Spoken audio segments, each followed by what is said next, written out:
All right. Hello, everyone. Welcome to another episode of FluteSpresso, sponsored by Flute Specialists.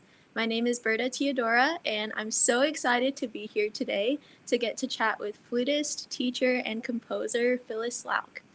Phyllis is an altus artist and plays principal flute with the Tillicum Chamber Orchestra and Oregon Symphonic Band. She also maintains a large private studio, and on top of performing and teaching, Phyllis directs the Rose City Flute Choir and is an award-winning composer and arranger. Aside from her own compositions, she's also a co-author of an award-winning pedagogical series with Patricia George. And beyond all of that, Phyllis is just an awesome and genuine person. So Phyllis, welcome. Thank you for being here today, and I'm so excited to get to chat with you. Well, thank you. It's a pleasure to be here. Awesome. So for everyone tuning in, please join us in our conversation today. Leave a comment below and let us know where you're watching from and what you're drinking.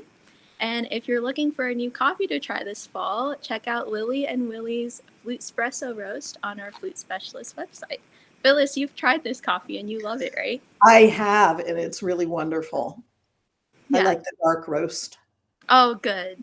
So throughout our chat today, if you have any questions for Phyllis, drop them in the comments below. And at the end of our live chat, we will pick one lucky winner from the comment section who will receive a Flute Specialist mug signed by Phyllis herself. Cheers! All right, so to get started, Phyllis, I'd love to ask, how did you start playing the flute and when did you develop your passion for teaching and composing? Well, I decided when I was in third grade that I wanted to be a teacher, and so I always loved, loved to think about teaching people to do things, even when I was very young. I started playing the flute in seventh grade, and I decided to play the flute when the band director came around to the sixth grade classrooms, and I went home and I announced to my mom, I decided to play the flute. I'm going to play in the beginning band next year. And she goes, the flute? Because my parents have no musical ability. And I said, well, would you rather I played the tuba? And so anyway, so that was how I got started. And I just loved the flute. And I'd also always wanted like piano lessons.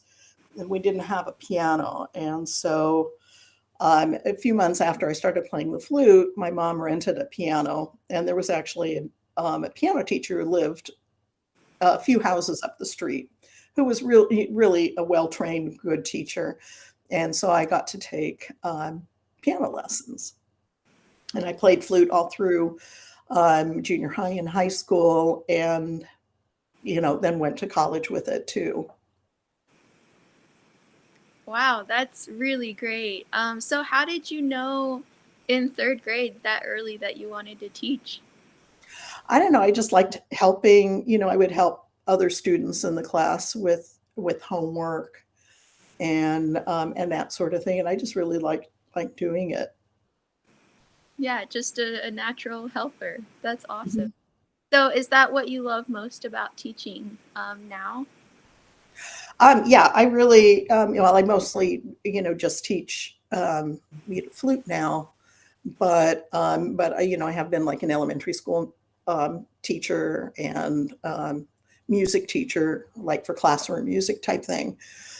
But I've just always liked working with people, whether they're kids or adults, and helping them do better.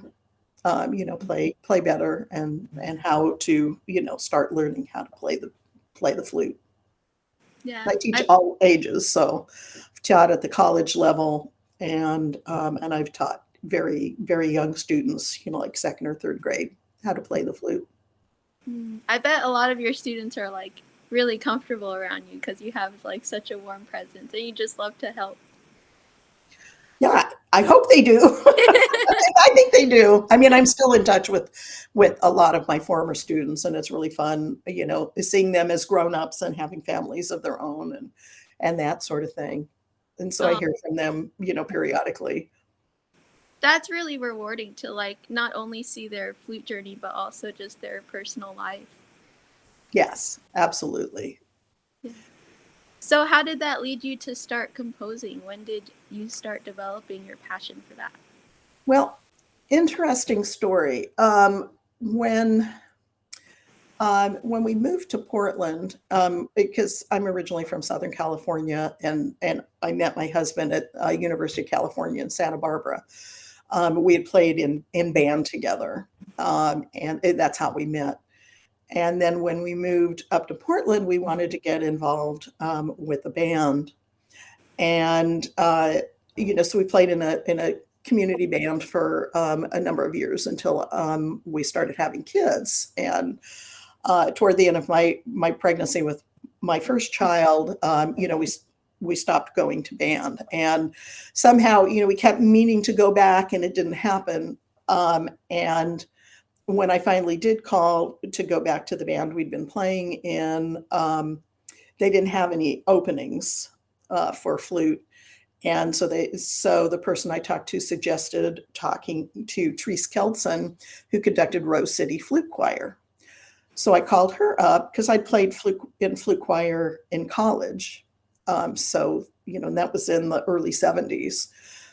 And anyway, so I started playing in the flute choir.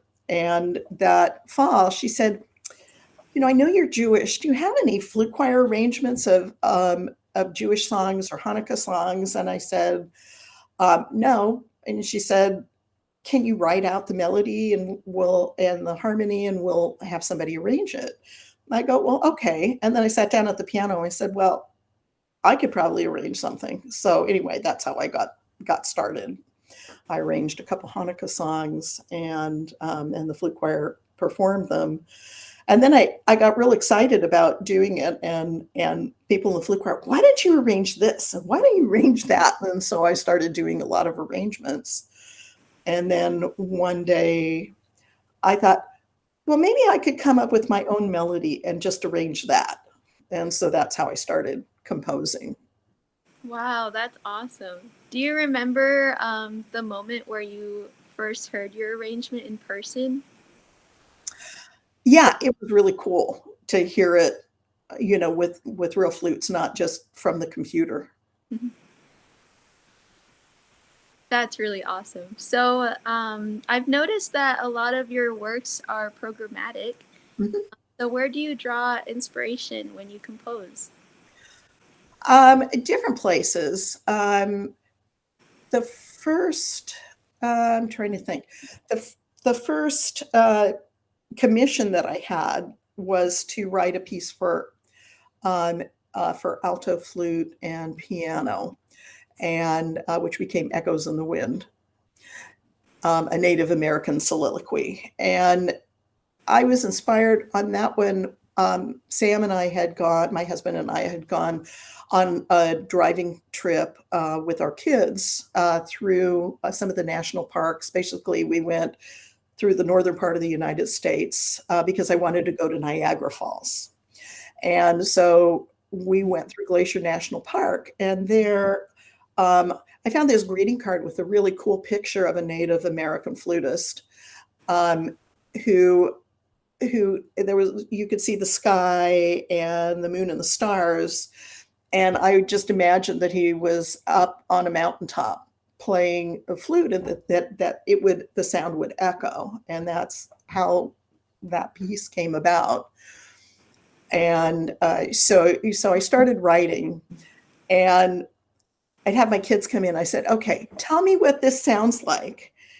And they'd always look at me like they didn't want to get the wrong answer. So they listened. I said, oh, sounds like Indian music. And I said, okay, good, I'm on the right track. So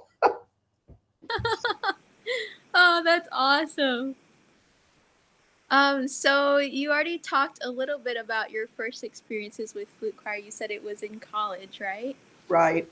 So did you play it all throughout college in flute choir? Yes, I did.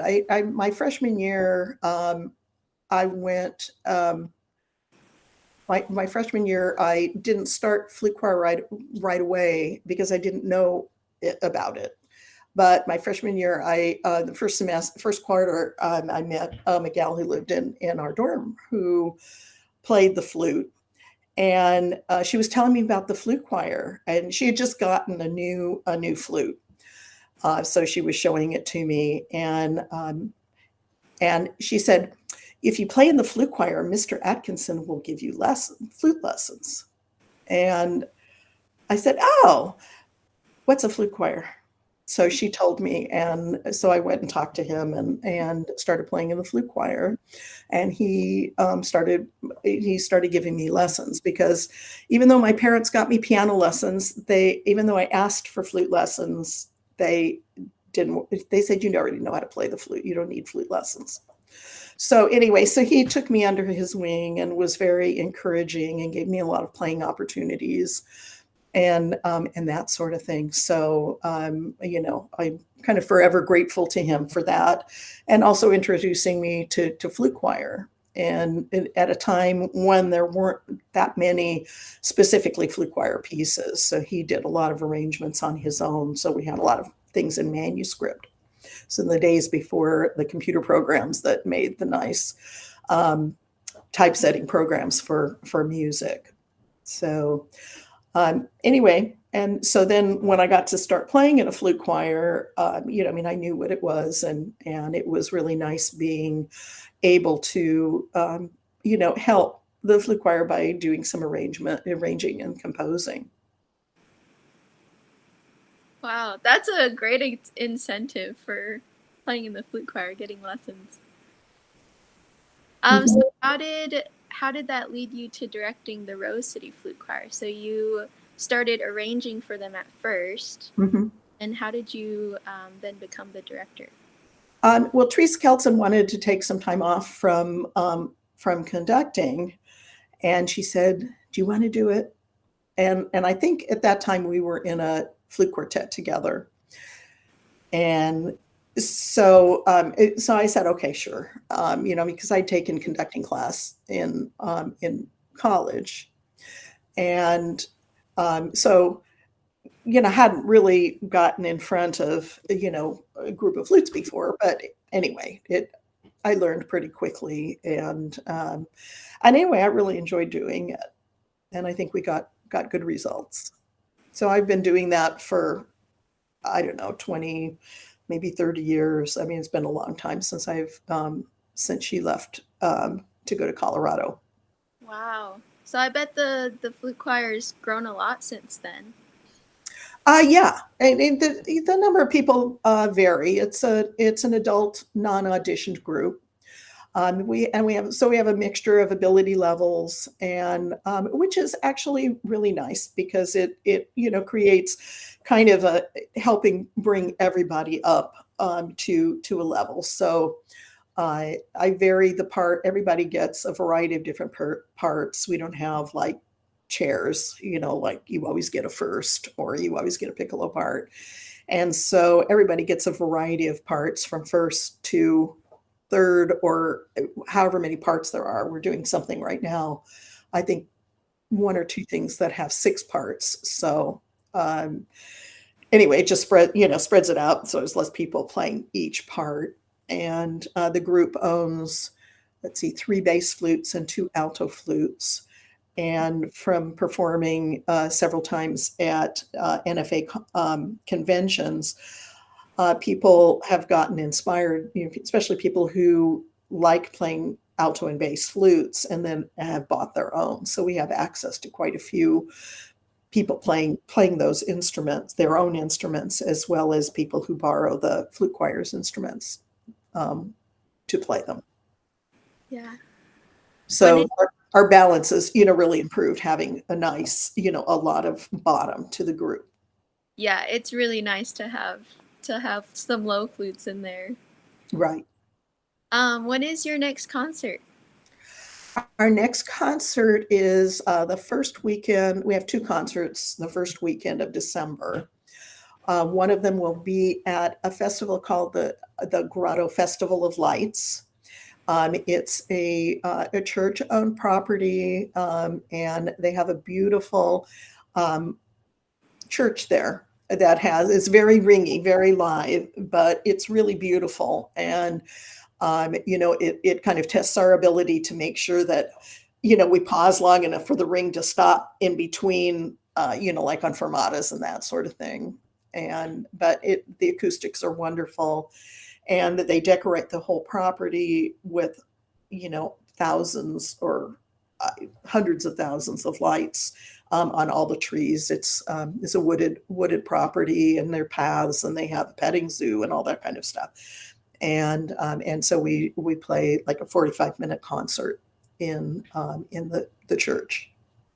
And then the next day we're playing. We rehearse at a church in a suburb of Portland, and so we're going to replay the program at that venue as well. Oh, that's awesome. I bet that's going to be beautiful, just with all the lights and everything. So are you going to be playing like Christmas music? Yeah, it's mostly Christmas. We usually do Christmas and light classics, and that sort of thing. So, playing Sleigh Ride, and there's several different pieces on the program, and a couple of mine. So I think people are enjoying the program. We're also playing Umoja by Valerie Coleman, which is really a wonderful piece, and it's starting to gel. So it's going well. Oh, that sounds like a great program. All right. So I think everybody likes it. So Yeah, and we've had a couple comments that there's Heather and Callie, their flute choirs have played your arrangements too, and they love it. oh, cool. Oh yeah, I see this one from Heather. Oh yeah, the Christmas and Hanukkah songs are really fun to do. I've done these flexible flute ensemble arrangements, several different ones, kind of with the idea that it's easy to put together with students, and there are things that are easy to put together if you have a gig, particularly if it's like background music type thing. You can put together the pieces really quickly. So, and they sound good. So anyway, so thank you for your kind words about those.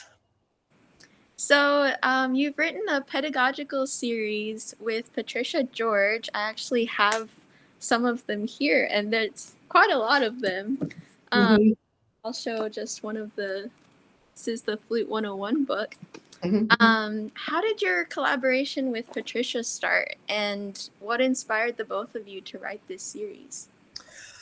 Well, I met Pat through the Flute List email discussion group. And, we found that we were, responding to people's questions, in a similar way, and that we had similar ideas about teaching. And so, we'd kind of started an offline conversation and, developed a friendship. And a few years before we started writing the books, we met at actually a band teachers conference up in Seattle, Washington, and where I got to meet her and her husband. And later, fast forward a couple of years, I had a band director who sent me 6 beginning students in the same week. And I went down to the music store to buy the beginning method that I'd been using for years and years and years. And they changed it. They slapped a pretty girl on the cover, and they took all the content out of the book. And I thought, well, I'm going to try 2 each of 3 different books, and with these students, and I wasn't happy with any of them. And so I was, asking on the Flute List, okay, what beginning methods do you use, and all that kind of stuff. And a couple of people said, well, Phyllis, you should just write your own. And he's like, oh, I don't know about that. And so Patricia George wrote to me and said, well, if you decide to do it, I'd be glad to work with you on it. And I thought, okay, I can do that, because there's so, when you think about writing a method, it's a big responsibility, and you want to get it right. And I had a lot of experience teaching beginners at that time. And, but Pat had even more experience. She's been teaching even longer than I have. And so I figured it was a good combination because we really, had similar thoughts about a lot of things. And so I said, okay, let's do that. And so we met, we talked on the phone a lot. And then we met, I think the year that the NFA convention was in Albuquerque, Sam and I decided to drive to the convention. And we went through, she was living in Pocatello, Idaho at the time, which was like a day's drive from Portland, where we live. And so we stopped there for a couple of nights, and then we got together during the days, and worked on kind of outlining the book, and coming up with some ideas for pages. And then I spent the next month or so trying to come up with like a format for pages, because I did all the typesetting for it in Finale, and some of it for the all text pages in Word. And so I really learned a lot during that point of things that worked and things that didn't work, because it was a lot to really do that from scratch. And eventually we came up with a book, and we submitted it to a couple of publishers, both of whom did not approve it. And so we decided, well, okay, what the heck? We'll find a printer and we'll have it printed. So I did that in Portland. I found a printer, and we printed up the first set of Flute 101 books. So I had, I don't know, 500 books at my house. And we figured, okay, well, that should last a year or two. And I think we sold them all like in 2 months. And so we had some more printed. And in the meantime, the Flute convention that year was in New York, and the books were selling really, really well. And anyway, Theodore Presser decided to publish it after. Well, can we publish it? We made a big mistake. So anyway, so I was really glad to hear that they wanted to publish it, and I didn't have to store quite so many books at my house. So anyway, that's the story of how Pat and I came on board. And then Pat said, "Oh, we should write Flute 102." So then we started with the rest of the series. Actually, no, I think the next one was the flute scale book that we wrote, which had a lot of the materials that Pat had used for years and years and developed. And but we worked together on the layout and explanations and that sort of thing, because there's a lot that goes into putting a book like that together. Yeah. Wow. I think it's so interesting and really important too to hear about how it all got started, because it's easy to see a finished product and think, oh, it must have been so easy to get there, but it's not. It's not. Yep. But I mean, it's been really rewarding, because I think it's been a real asset to the flute community, to have that resource of those books. I mean, I know there's a lot of books out there, and a lot of people use different books, but of course we think our books are the best. So Oh, they're fantastic. They really are. When I was a grad student at Baylor, we used your Flute 101 book for flute methods. Oh, good. So it's a fantastic book, truly. Thank you. Yeah. So do you think there's gonna be more? I know the most recent one was the 101.5, right? Right. That's the 101.5. Pat wrote to me, I don't know, a couple of weeks ago about an idea for another one. So there may be another one. We'll see. And but I mean, I love teaching out of them. I mean, they make my job as a teacher easier. And when I was teaching at Pacific University, I had a lot of non-majors in my studio, and they just were not comfortable with other keys other than the flat keys that they saw in band. And so I put them into our book, The Art of Chunking. It's Advanced Flute Methods, The Art of Chunking, and it goes through all the keys with etudes, and you just chunk them, you like a measure at a time, and it got them a lot more comfortable in playing in all the keys. So that was great. Now that's probably one of my favorite books to play out of myself. That and the scale book, flute scale book. Yeah. I like the flute scale book too. It's a really great book.